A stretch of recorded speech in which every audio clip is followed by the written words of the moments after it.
Alam mo, Hari, mahirap. Minsan iniisip ko nga kung paano ko nakayanan lahat. Pero siguro, survival. Sa buhay naman kasi natin, di ba? Unfair. Pero isa lang natutunan ko. Basta magsumikap ka, diskarte ka, kaya mo lahat.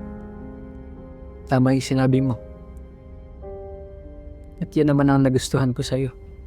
Magaling kang magsalita. Happy ako na nagstay ka, Brex. Kahit hindi na para sa akin. Para kay Lola. Wala yun. Gusto ko rin naman.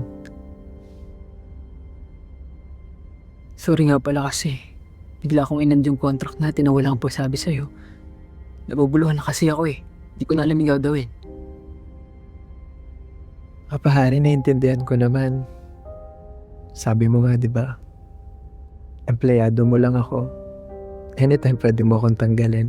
Lahat transactional lang. Bayad ako dito. Wala akong karapatan. Sumama yung loob ko. Bayad ako.